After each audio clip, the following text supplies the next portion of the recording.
Hey there, gang. Grimracer here. I'd like to talk a little bit about a new product from Futaba, a fairly new product from Futaba, the ESW2J electronic switch. Now, one of the reasons I'm interested in this is there had been some discussion on some of the forums about different ways to power on your model boat and different ways to turn the radio system on and off. And me, I'm the kind of guy that the fewer holes I have to put in the radio box, the better. So this could be an option, simply by flexing the lid, having the switch mounted below it with a small tab or something to push on this push button. So what I'd like to do is let's open this up, or I've got another one open on my test stand over here, and let's review it. The most important thing is let's go through the instructions together and check out the specifications, and let's learn a little bit more about this switch. Alright, gang, I've got a few notes here. Futaba ESW2J. You can buy this from Futaba USA. I've seen it on other sites as well. Futaba calls it electronic push button switch, ESW2J. On the Futaba USA website, it's $39.99. Pretty much the price everywhere.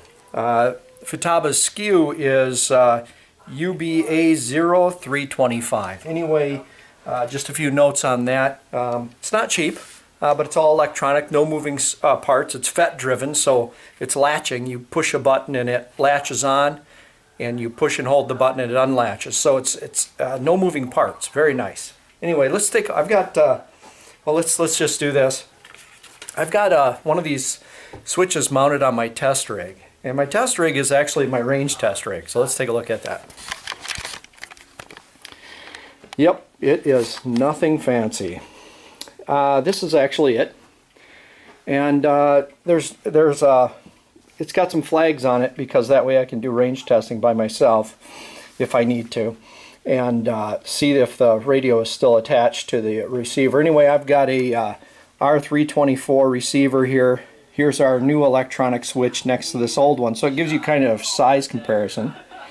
It's got some mounting lugs on it, and I'm going to be just kind of testing with my 4PM. Anyway, I'm not really going to be able to do like any current testing or anything like that, so that doesn't really matter, but let's look at the specifications for this.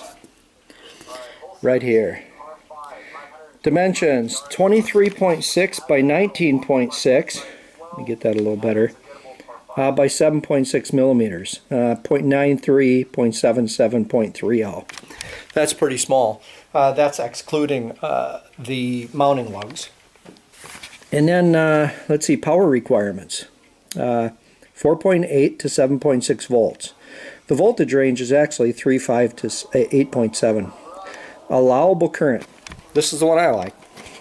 10 amps average, or 10 amps, and then maximum allowable current 15 amps for 30 seconds. That's a lot. That's a lot. That's far more than our model boats will ever produce. So that's a plus. Even with a really high-powered set of servos in a boat, you're just not going to get close to that. Anyway, let's look at the precautions and on the instruction manual, and then we'll dig in a little deeper on this thing. So, right here, let's see, warning, when the model's not being used, always remove or disconnect the battery. So, a lot of times we don't do that, right? And in best practice, you always should. But they're specifically saying here, let's dig in. Always make sure that the switch harness is firmly attached to the model. Do not charge the receiver battery through the switch harness. Okay. Well, usually there's a separate, on this one it's got a separate charging port, right? Which actually does charge through the switch. This one doesn't allow it, so you'd have to unplug it, plug into it to charge. Again, no charging through that on-off switch. Let's look here. Never reverse the polarity. That seems pretty basic. Ensure the unit is mounted in an area that will eliminate exposure to fuel, water, and vibration. So there you go, it's not waterproof. Allow a slight amount of slack in the cables. Okay. Do not use Do not connect the ESW2J to a RS332 C port on the 603FS. Never solder or attempt to repair. Fine. Do not use the ESW2J with anything other than an RC car. So that one bugs me, right? I mean, I wonder why that is. Now, I'll go ahead and I'll probably dig into it a little bit deeper, and I'll get a hold of Futaba, and we'll probably have a conversation around that. Again, they've done the testing on this, so, you know, I mean, at this point, I probably won't put it in a model boat and operate it. Maybe. I'll want to talk to Futaba a little bit about that to see if that's okay if I give that a go. I don't like to operate the equipment outside the, you know, operating specifications of the equipment. It's not a great idea. But regardless, this particular switch has a lot of really cool features. And one of them is, of course, it allows different chemistry types. It also has a set of warning systems. Let's go ahead and dig into that. Now again, if I get permission, or I get the feeling that I can test this switch in a model boat, I'll probably do that. But and maybe we'll see it out to the pond this summer. But let's find out first. Anyway, this is pretty cool. It's got 3 modes of operation. Normal mode, 6.2 volt cut mode, and 5.5 volt cut mode. You can see that one's for LiPo and one's for life. The other one is normal, no cutoff. So that's intriguing, that's interesting. I wonder if, so the cutoff would actually protect that battery chemistry if it works that way. So that kind of helps maybe solve that unplug the switch issue that some of us run into. Also, if you would forget, and this happened to me last year, if you forget to turn the switch off, it's not going to eat your LIFE or LiPo receiver pack. It'll go down to a voltage shut off, and then that's it. If it works that way. Again, I'll do some more investigating on that. Here's how you program it, or program those modes. It's actually pretty simple. You just, without the battery connected to the switch, hold down the switch, plug the battery in, and then you can go through and you can scroll through the menus to select it. Red light's normal mode, green light is for LiPo basically, and 5.5, or orange light is for nickel life. Pretty cool. Yeah, we'll see it changes when the power switches. Now it's interesting. The power LED display, so that's actually the LED that's on the right of the unit. The power LED on the left, this is actually kind of cool. It'll give you error signals, error messages. I like this. So if you have a low battery, then it's a red flash, fast flash, and then power cutoff, over short, short or over current. That's pretty cool. And then represents voltages here. Green light represents voltages here. Power LED, green light, red flashing. Different cut modes give you different. So it's actually kind of cool. And this light on this side would flash if it was having some kind of an error. Anyway, let's go ahead and turn it on. Let me go ahead and fire up 4 p.m. I'll go ahead and, so I'm going to go ahead and press this button. There it is, it's on. Let's check. It is.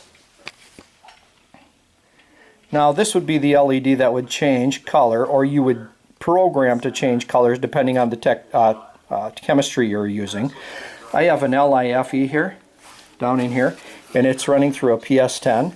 So, you know, in any case, that's unaffecting the system, but I've got it in the red light, which would be normal mode, right? So if I wanted to change to a different, so this doesn't have a cutoff. If I wanted to change it to 3, I would scroll through the systems and change this light to orange, and then I'd have that.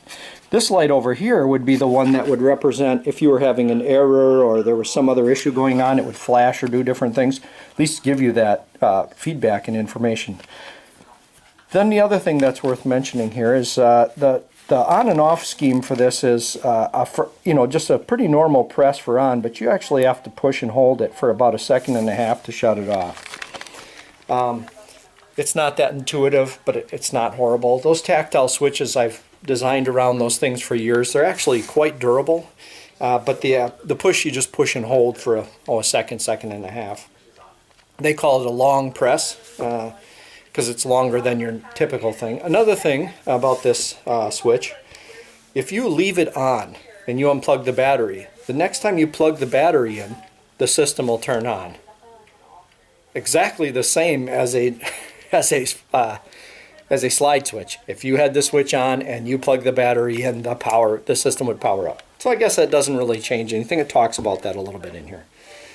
Anyway, so the biggest thing we've got here is, let's go ahead and turn it on again. The biggest thing we've got here is that Futaba does not specify this for model marine use at all. RC car only. So I want to explore that a little bit and find out what that's all about. Anyway, I really like the unit. It's a little expensive. It's definitely small, super lightweight. If we can get some validation that this thing's safe to use in a model boat, it could change a lot of things. For me anyway, because I just hate putting extra holes in the radio box. So anyway, that's about all I've got to report on it. It's really neat. It's small, it's lightweight, it's a little pricey, but it's definitely a step forward for me personally. This would be a direction I'd want my model boats to go, as long as it can be done reliably.